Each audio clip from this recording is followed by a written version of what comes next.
오늘 오전 북한의 탄도미사일 발사 실패 소식 전문가와 함께 자세히 짚어보겠습니다. 양욱 한국국방안보포럼 연구위원 왕선택 YTN 통일외교 전문기자 나와 계십니다. 안녕하세요. 안녕하십니까. 네. 일단 아직 미사일 기종은 확인이 되지 않았는데요. 두 분께서는 좀 어떤 기종이라고 추정을 하십니까? 일단은 위치상이나 여러 가지로 봤을 때 SLBM 가능성 상대적으로 높다고 생각합니다. 네. 근데 다만 한 가지 추가적 가능성도 있습니다. 이 신포 지역에서 제가 좀 이따 자세히 말씀드리겠지만은 이 냉각 발사에 관한 실험이 가능하기 때문에 네. 결국은 이번에 북한이 새롭게 선보였던 열병식에서 선보였던 ICBM 발사관에서 발사하는 형식으로 되어 있습니다. 네. 그렇다면은 냉각 발사의 초기 단계, ICBM 초기 단계 발사 시험을 여기서 할 가능성도 있다. 그래서 이 부분은 제가 좀 이따 자세히 말씀 올리겠습니다만, 그래서 좀 넓은 가능성을 놓고 살펴봐야 하지 않을까 싶습니다. 네, 왕선택 기자는 어떻게 보십니까? 네, 이번 발사는 4월 5일 날 발사가 굉장히 유사하다는 특성이 있습니다. 예. 그래서 그때 어떤 분석이 나왔었냐면 처음에는 북극성 2형일 것이다. 그렇게 얘기를 하다가 다음 날에는 스커드 2할 쪽이 좀 가능성이 있지 않겠느냐. 예. 그랬다가 다시 지금 양욱 위원님께서 말씀하신 것처럼 북극성 3형이라고 또 일부에서 얘기하는 새로운 북극성 미사일의 개량일 것이다. 예. 이런 게 있었는데 저도 북극성 3형이라고 흔히 말하는 새로운 형태의 미사일 개발, 북극성에서 이제 발전된 그런 형태의 가능성이 그래도 좀 더 다수설이 아니겠느냐 그렇게 생각합니다. 네, 지난 5일에도 이 한경남도 신포 일대에서 발사가 됐는데 이 장소가 어떤 좀 중요한 의미를 가지고 있는 어떤 추정할 수 있는 어떤 배경이 되는 이유가 있나요? 네, 그렇습니다. 이제 보통 북한이 미사일 발사하는 장소들이 현재로서는 한 3군데 정도 되는 것 같습니다. 보고 있으면은 이제 일단은 원산의 갈마 비행장, 여기서는 이제 처음 발사하는 미사일들을 많이 발사합니다. 김정은이 이렇게 볼 수 있게 이렇게 그 관람대도 제대로 만들어 놓고 있고요. 그 다음에 이제 최근에 또 발사를 한 곳이 어디냐면은 그 구성시 방현 비행장 인근, 정확히는 이제 이현인가 하는 지역으로 알고 있는데 거기에 뭐가 있냐면은 그 전차 공장이 있습니다. 전차 공장 인근의 시험장에서 발사를 합니다. 여기서 발사하는 것은 이미 성능이 어느 정도 검증돼서 어차피 동쪽으로 쏴야 되기 때문에 북한 이 영토를 지나서 비행하게 하는 그런 발사가 거기서 이루어집니다. 그다음에 세 번째가 신포인데, 신포는 사실 본격적인 발사가 이루어지는 장소가 아니라 여기는 어떤 발사의 초기 시험이 많이 이루어집니다. 그러니까 특히 뭐냐면 신포라는 곳이요, 결국 북한 잠수함의 총본산이라고 할 수가 있습니다. 네. 그래서 일단 잠수함 기지들이 이제 그 마양도, 그 신포 앞쪽에 마양도 가면 이제 이렇게 잠수함 기지들도 많이 제대로 되어 있고요. 근데 이제 이 신포 쪽에서 뭐가 있냐면 이 잠수함에서 발사하는 SLBM, 그러니까 잠수함 발사 탄도미사일 있지 않습니까? 이것을 이제 물론 수중에서 발사하는 것이지만 수중 발사하기 전에 예를 들어서 이 캐니스터를 깨고 나오는 이제 이런 것들을 실험하는 지상 시설이 있습니다. 네. 그래서 이제 여기서 보통 굉장히 여러 차례 발사를, 그러니까 이 깨고 나오는 것들을 실험해보고 난 다음에 물로 가져가서 발사를 하게 됩니다. 그래서 아마 그런 차원에서 그 어떤 이 신포 쪽에서는 발사가 이루어진다. 그렇다고 한다면 이번에 신포에서 발사됐다고 하는 것도 결국은 이 캐니스터를 뚫고 나와서 점화하는 것을 아마도 지상에서 했을 가능성. 그리고 네. 왜 물이 아니고 지상에서 할까? 왜냐하면 그만큼 이게 완성된 시스템이 아니기 때문에 지상에서 할 가능성이 더 높다. 그렇다고 한다면은 뭐 아까 우리 왕선택 기자님께서 말씀해 주셨지만은 이런 북극성 계열의 고체 연료를 사용하는 새로운 미사일일 가능성이 있다. 네. 그래서 저는 그래서 조금 더 조심스럽게 이제 말씀을 드리면은요, 이제 너무 나간 걸 수 있으니까 제가 조심스럽게 말씀을 드리는 예. 건데, 열병식에 보면은 북한이 지금 이 발사관을 공개했습니다. 그러니까 ICBM 발사관에 해당하는 이런 것들을 공개를 했는데, 결국 이 정도 크기에 되는 것을 밀어내려고 한다면은 상당히 고압의 가스, 그다음에 그 기존보다는 굉장히 강한 힘이 필요할 겁니다. 그렇다고 한다면 이쪽에서 어떤 실험 같은 것들이 그러니까 이 소위 냉각 발사에 관한 실험들이 신포에서 일어날 가능성도 있지 않겠나. 좀 네. 조심스럽긴 합니다만, 뭐 사실 이것을 구성시 있는 제가 아까 말씀드린 그쪽에서 할 수도 있지만은 신포에서 할 가능성도 있고, 그렇다고 한다면 혹시 ICBM과 관련된 연관도 있지 않을까, 이런 부분들을 좀 더 조심스럽게 한번 살펴봐야 될 필요도 있겠습니다. 네, 이 위원님께서 이번에는 뭐 지상에서 발사를 했다, 이 부분은 좀 개발 단계에서 어떤 시험을 해본 게 아니겠느냐 이런 말씀을 하셨는데, 네. 만약에 이 잠수함 발사 탄도미사일이 물 속에서 발사가 된다면 이거를 우리 군의 무기 체계로 좀 선제적으로 좀 감지할 수가 있는 겁니까? 뭐 감지한 이제 할 수는 있겠지만 사실 어렵다라고 하는 것이죠. 거의 불가능하다라는 평가입니다. 그래서 이것에 대해서 우리가 관심을 가지는 것이고 지상에서 발사되는 굉장히 중요한 전략적 무기들은 사전 탐지를 할 수 있도록 굉장히 노력을 많이 하고 성과도 많이 거둘 수 있고 실제로 우리 군이 하는 킬체인이라고 하는 사업 자체가 그런 것들입니다. 한국을 향해서 날아오는 미사일을 사전에 탐지해서 발사가 되기 전에 파괴를 하는 것이죠. 그런데 이러한 것들이 동해에서 예를 들어서 동해에서 움직이던 잠수함에서 발사가 된다면 이것은 탐지하기가 좀 어렵다. 그래서 이것에 대해서는 정말 특별한 대책이 필요하다. 지금 그런 상황입니다. 그래서 그 대책으로 지금 이제 추진하는 것도 있습니다. 지금 이제 정확히 설명해 주셨는데 우리가 북한을 감시할 때는 이 슈퍼 그린파인 레이더라고 해서 이제 고정식의 레이더를 통해서 24시간 북한 방향을 감시합니다. 근데 문제는 뭐냐면 이 레이더가 고정식입니다. 돌아가는 게 아니다. 뱅글뱅글. 네. 그러다 보면 볼 수 있는 각도가 북한으로 한정이 돼 있고요. 그런데 이제 북한이 잠수함을 끌고 나와서 동해 쪽 아니면은 동해 쪽에서도 우리 영해 쪽 이쪽에서 만약에 발사할 경우는 탐지를 못 한다는 것이죠. 네. 그렇다면 레이더가 추가로 필요하게 됩니다. 그래서 이 소위 우리의 그 뒤통수를 치지 못하게 그쪽을 감시하는 레이더가 필요한데 그래서 그거에 관한 추가 도입 사업들이 이루어지고 있고요. 아까 네. 킬체인 말씀 되게 잘해주셨는데 사실 킬체인이 여러 가지 정도에서 굉장히 핵심적인 사업이긴 하나 우리 군이 갖고 있는 가장 큰 문제는 뭐냐 하면 킬체인의 가장 핵심이 될 수 있는 이런 탐지 수단들.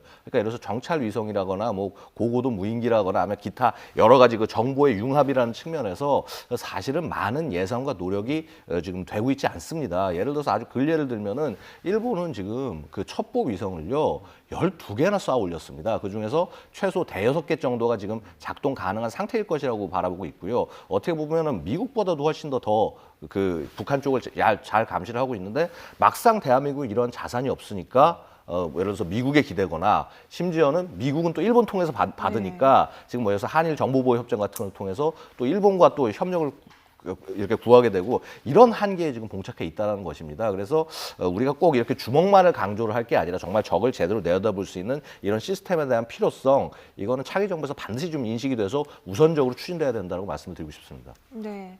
아까 어제 북한 열병식 이야기 하셨는데요. 네. 이 열병식에서 제일 먼저 등장한 것도 바로 SLBM이었죠. 이것도 어떤 북한의 계산된 뭐 연출이라고 봐야 될까요?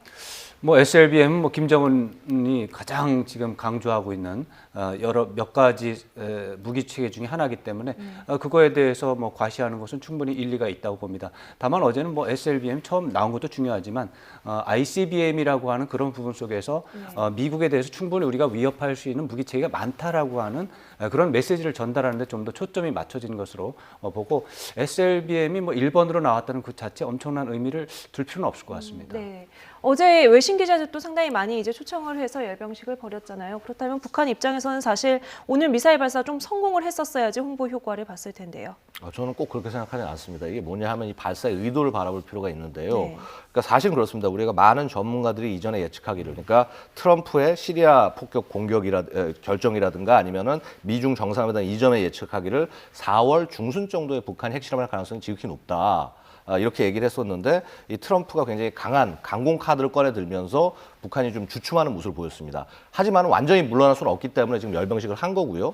그런데 결국 뭐냐 하면 북한 입장에서는 미국의 의지가 어느 정도인지 네. 조심스럽게 이렇게 한번 시도를 해볼 필요는 있었을 겁니다. 그래서 결국 이번 발사도 그러한 차원에서 있는 것이 아니라 도대체 어느 정도가 미국이 긋는 레드라인인 거냐. 그래서 이 북한 원래 이 전술 자체가 그렇습니다. 전략 자체가 야금야금 그런 선들을 이렇게 접근해 들어가면서 이게 너무 되는 선인지 안 되는 선인지 계속적으로 상대방을 혼란하게 만드는 이런 노력을 하고 있습니다. 특히 왜냐하면 뭐 아무리 지금 뭐 트럼프 행정부에서 최고의 압박과 개입이라는 얘기를 하고 있긴 하지만은 이것이 사실은 절충된 형태입니다. 왜냐하면 트럼프 행정부가 모든 카드를 꺼냈습니다. 뭐 심지어는 북한 정권 무너뜨리고 군사 공격하는 것부터 시작해서 아니면 북핵 인정해가지고 그냥 우리 서로 그냥 화해하자 이런 안까지 모두 생각을 해봤는데 생각을 해보니까 미국과 중국의 어떤 이해관계가 맞는 것이 이 정도겠더라. 무슨 말인고 하니 중국 입장은 그 한반도 정책이 안 변해서 북한 정권이 존속하는 게 중요하고요. 네. 미국 입장은 북한 정권이 뭐든 상관없이 비핵화, 핵만 없으면 된다는 겁니다. 그래서 양쪽의 이해관계가 맞아떨어져서 그럼 같이 해보자라는 얘기가 결국은 미중 정상회담의 결과일 수밖에 없는 것이고요. 그런 결과의 틀 안에서 최고의 압박과 개입이란 것이 나왔다는 겁니다. 그렇다면은 아무래도 소위 우리가 얘기하는 선제 타격, 사실상 예방 타격인데 이 예방 타격의 가능성은 좀 상대적으로 좀 낮다. 그래서 북한도 이러한 수를 어느 정도 파악을 하고 야금야금 이런 레드라인을 지금 이렇게 넘어 들어가려는 듯한 이런 태도를 좀 보이는 것이 아닌가 네. 이렇게 생각이 됩니다. 네. 앞서 저희도 보도를 해드렸지만 펜스 부통령이 오늘 이제 방한을 하지 네, 않습니까? 네. 막 이제 한국으로 출발하고 나서 미사일을 발사했는데 역시 이런 타이밍도 북한이 의도적으로 계산을 했다고 봐야 될까요? 네, 저도 당연히 펜스 부통령의 방한 일정과 관련은 있다고 생각합니다. 다만 아까 말씀드린 것처럼 이번 미사일 발사, 신포 미사일 발사는 4월 5일 때와 굉장히 유사한 네. 특성을 보이고 있기 때문에 북한이 정확하게 이제 아까도 말씀드린 기종이 뭔지 모르겠지만 북한이 뭔가 이 부분에서 굉장히 빠른 속도로 강하게 기술 개발을 하고 있는 중이다. 그렇게 예측한다면 미국이나 중국과의 어떤 대외적 관계가 아니라 자기네들의 순수한 기술 개발 스케줄에 따라서 했을 수도 있다. 네. 그런 생각도 해볼 필요가 있습니다. 네. 왜냐하면 이것이 그 레드라인이라고 하는 게 지금 거의 이제 장거리 미사일이라고 하는 그런 부분에서 형성이 되고 있거든요. 근데 지금 한 것은 거기서 상당히 떨어지는 것이거든요. 뭐 기술적 의미는 있지만 장거리 미사일이라고 하는 것은 사실 5,000km 이상 나가야 되는 그런 부분이고 어제 나왔던 이제 그 발사관에 덮였던 그 ICBM 3가지 종류 중에 어느 하나를 하는 것이 어떻게 보면 레드라인에 해당하는 그런 것인데 지난번 4월 5일도 그렇고 오늘도 그렇고 거기에는 미치지 못할 것이다라는 전제가 들어 있습니다. 네. 그렇다면은 이것은 뭐 미국이나 중국에 대한 메시지가 아니라 그냥 자기네들 일반적인 기술 개발을 위한 그런 프로그램 그렇게 볼 가능성도 있습니다. 자, 5일 발사랑 오늘 발사랑 좀 구체적으로 어떤 점들이 비슷하고 어떤 점을 좀 눈여겨봤을 때 그런 결과가 나오는지 좀 설명을 해주시겠어요? 발사 장소 신포입니다. 신포고 같은 기종이라고 지금 예상이 되고 있고요. 지난번 4월 5월 때도 이 실험 어떻게 보면은 정상적인 실험이 안 됐습니다. 이것이 발사는 돼가지고 한 200km 정도 고도로 올라갔고 이동은 60km를 했습니다. 근데 비행이 아주 굉장히 비정상적이었다고 하는 겁니다. 그래서 실패했을 가능성이 있다. 이렇게 얘기하는 것이 있고 오늘도 역시 발사를 했으나 즉시 폭발을 했다. 이렇게 얘기하고 있거든요. 그래서 합참의 발표로는 이것이 실패했다라고 표현을 하고 있습니다. 양욱 위원님께서 말씀하셨고 저도 그렇지만 이것이 만약에 실험이라면 그것은 실패로 규정하기 어려운 부분도 있습니다. 네. 어쨌거나 양상이 비슷합니다. 같은 곳에서 11일 만에 똑같은 기종의 미사일이 올라갔고 굉장히 실패로 보이는 듯한 동작이 나타났습니다. 이런 것들은 북한이 뭔가 자기네들이 노리는 그런 실험을 반복적으로 하고 있다. 이렇게 본다면 그것은 실패로 규정할 수는 없는 것이죠. 네. 같은 결로 드릴 수 있는 말씀이요. 왜냐하면 우리가 무수단 발사도 마찬가지입니다. 작년 무수단 발사를 놓고 뭐 8차례 중에 한 차례밖에 성공을 못했다면서 굉장히 이런 그 폄하하는 듯한 접근이 많았는데요. 그때도 보고 있으면은 4월부터 6월까지 굉장히 짧은 기간 안에 여러 차례 시도를 했습니다. 네. 그리고 그때도 뭐 예를 들어서 곧바로 올라가지 못하고 터졌다는 경우도 있었고 어느 정도 올라가다가 됐다는 경우도 있었고 결국 뭐냐면 얘들은 여기에 관해서 시험을 하는 겁니다. 결국 이 자체가 어떤 데이터 특성을 끄집어낼지 그다음에 보고 있으면은요 결국 무수단급 특히 이제 북극성급이 되면은 2단 로켓입니다. 그러니까 분리가 됩니다. 중간에 단분리가 되기 때문에 그거에 관한 여러 가지 변수들이 많이 나올 수밖에 없습니다. 이거는 발사를 통해서 데이터를 어느 정도 추적할 수밖에 없는 일이라고 보고요. 그런 관점에서 봤을 때 실패다 혹은 뭐 성공이다 이런 부분들을 너무 성급하게 얘기해서는 안 된다라고 말씀을 드릴 수 있습니다. 그러니까 북한이 뭐 성공했느냐 실패했느냐에 단순하게 결론을 내린다기보다는 그 발사 패턴에 계속 분석을 해야 된다는 말씀이시죠. 자, 오늘 우리 NSC 국가안전보장회의가 소집이 됐고요. 내일 펜스 부통령과 황교안 권한대행이 만나게 되는데요. 이 자리에서 당연히 대응책이 나올 텐데 좀 어떤 방향으로 논의가 될 걸로 예상을 하십니까? 이런 상황 속에서 뭐 금방 나온 일이 아니라 북한의 도발적 태도라는 것 이런 상황은 굉장히 오랫동안 지속이 된 겁니다. 지금 상황도 지난 몇 달 동안 누적이 되어 온 것이고요. 트럼프 행정부가 들어선 지도 지금 석 달째 이제 100일이 가까워오고 있습니다. 그렇기 때문에 어떤 뭐 새로운 얘기가 나오기보다는 한미동맹의 공고한 한미동맹을 통해서 북한의 위협을 대응하는 이런 문제에 대해서 확인을 할 필요가 있고요. 그다음에 단호하게 북한의 도발에는 대응한다라고 하는 그런 부분, 특히 확장 억제라고 하는 부분도 아마 두 분 간에 얘기가 될 겁니다. 왜냐하면 북한이 이렇게 핵과 미사일 역량을 강화를 하면 남쪽에서는 당연히 우리도 핵이 있어야 된다. 우리는 방어 수단이 없다라고 하는 불안감이 나타나는 것이고 그 불안감을 해소하려면 우리의 입장은 미국이 가지고 있는 핵무기를 동원을 해서 우리 대신 미국이 철저한 보복을 해줄 거다라고 하는 확신이 필요하거든요. 네. 이런 식의 도발이 있을 때마다 미국은 그것을 하는 것이고 아마 좋은 기회가 될 겁니다. 이런 부분 정도까지는 하고 그거 이상 하기는 좀 어려운 부분이 있습니다. 북한에 대해서 너무 구체적으로 언급을 하는 것은 좋지 않은 부분도 있습니다. 네, 최근에 이 트럼프 정부가 어떻게 보면 좀 강온 전략을 좀 병행을 하고 있지 않습니까? 예. 계속 이런 기조로 유지가 될까요? 뭐 기조 유지는 계속 될 수밖에 없을 겁니다. 왜냐하면 지금 이것을 뭔가 미국 혼자서 결정해서 하려고 했으면 진작에 했을 텐데 결국은 계속적으로 얘기하는 것이 중국 없이도 우리는 할 수 있다라고 하지만은 결국은 뭐냐 하면 가급적이면 중국이 와서 해라. 그다음에 이 문제를 이 북한에 관한 문제를 미국 문제가 아니라 중국 문제로 자연스럽게 바꿔놓은 그런 전략이 있습니다. 이제 결국 환율 조작국 지정 문제 같은 것들을 거론하면서 결국 이 북한 문제를 중국의 문제로 만들어 놓은 측면이 있거든요. 사실 미국 입장에서는 북한이 아무리 ICBM을 개발해도 사실 안전합니다. 뭐냐면 아주 간단한 예를 들면요. 예를 들어서 미국의 GBI라는 시스템이 있는데 그라운드 베이스드 인터셉터라고 그래서 이게 뭐냐면 알라스카나 아니면 캘리포니아 반덴부르크 기지 같은 데서 우주 공간으로 미사일을 쏴 올려서 네. 우주에서 ICBM을 요격하는 시스템이 있습니다. 이거 한 30개, 지금 현재 30개 가지고 있고, 이제 14개 올해 말까지 더 추가하는데요. 이 정도 숫자만 있으면 솔직히 북한의 ICBM 위협 막는 것은 아무것도 아닙니다. 네. 그런데 이제 문제는 뭐냐 하면은 결국은 이 북한이 핵 국가로서 만약에 자리를 매김을 하게 되면은 이 동북아의 질서 자체가 완전히 뒤집어지게 된다는 것이죠. 그다음에 지금 예를 들어서 펜스 부통령 와가지고 와서 얘기를 한다고 하지만은 사실 지금 이게 우리가 권한 대행이고 그다음에 좀 있으면 바뀔 정부기 때문에 할 수 있는 얘기가 얼마 없습니다. 그러다 보니까 지금 뭐냐 하면은 이렇게 북한 관련된 상황을 갖고 이런 충돌이나 이런 것들 굉장히 많은 얘기들이 오고 가는데 막상 예를 들어서 우리 황교안 권한대행하고 뭐 트럼프하고 직접적으로 전화 통화한 적 없고요. 뭐 예를 들어서 시진핑과 뭐 이런 식으로 왔다 갔다 하면서 전부 다 이런 국가들끼리는 이 서로 어떤 전략을 짜가는데 대한민국만 지금 어떻게 보면 배제돼 있는 듯한 네. 그런 느낌이 있다라는 것이죠. 결국 뭐 펜스의 방안이 그런 부분을 어느 정도 불식시켜줄 수 있겠지만은 지금 우리로서는 아직은 이 소위 말해서 수뇌부가 비어 있는 이 상황 자체가 불안하게 이를 데 없을 겁니다. 미국 입장에서도. 네.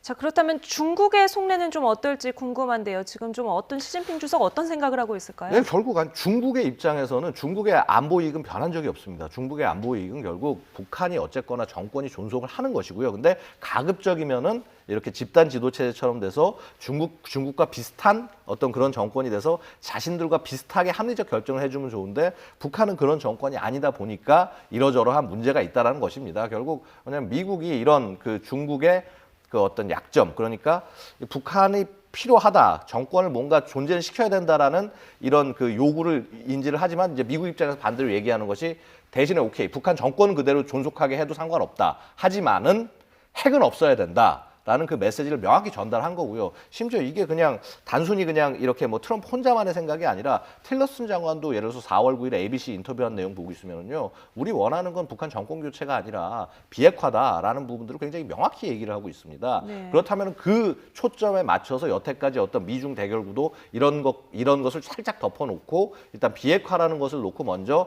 양국이 정말 한 방향으로 갈 수 있을 것이냐. 이것이 지금 시험대에 걸려 있다라고 생각이 됩니다. 네. 자, 왕선택 기자, 그렇다면 우리 대통령 권한대행 체제로 일단은 뭐 당분간은 잠깐이라도 유지가 되지 않겠습니까? 그럼요. 이 상황에서 우리 정부가 좀 어떤 좀 입장, 어떤 좀 태도를 조금 보이는 것이 좋겠는가 하는 부분에 대해서는요. 뭐 기본적으로 단호한 대응에 대해서는 뭐 어쩔 수가 없는 것이고요. 예. 또 한미 동맹을 통한 이런 대응 태세를 뭐 오해 없이 네. 북한이 이제 오해할 수가 있으니까요. 오해 없이 하고 그렇지만 우발적 사태라고 하는 부분이 어떻게 보면 한국 정부가 가장 관심을 가져야 될 부분입니다. 지금 뭐 김정은은 어떻게 해서든지 핵과 미사일 역량을 최대한 빨리 만들어서 자기네들의 존재감을 과시하고 또 핵 보유국의 지위를 얻어내는 것이 이제 자기네들 지상 목표거든요. 예. 그런 것을 과시하는 그런 노력을 하고 있어서 그게 이제 도발의 형태로 나타나는 것이고 지금 트럼프 대통령은 최근에 약간 누그러지긴 했지만 굉장히 좀 과격한 부분도 있기 때문에 이러한 어떤 그 속에서 오판이 발생할 가능성이 있거든요. 예. 그랬을 때 손해는 결국 우리만 보게 되기 때문에 우리가 원하지 않는 뭐 전쟁이 발생을 한다면 이것은 손해보는 것은 우리밖에는 없습니다. 어느 쪽도 손해보는 쪽이 없습니다. 우리만 손해를 보는 것입니다. 그렇기 때문에 이런 상황을 미연에 막기 위해서 우발적 사태를 막기 위해서 상황 관리를 철저하게 해서 다음 정부로 넘기는 것 굉장히 중요할 과제라고 생각합니다. 예, 알겠습니다.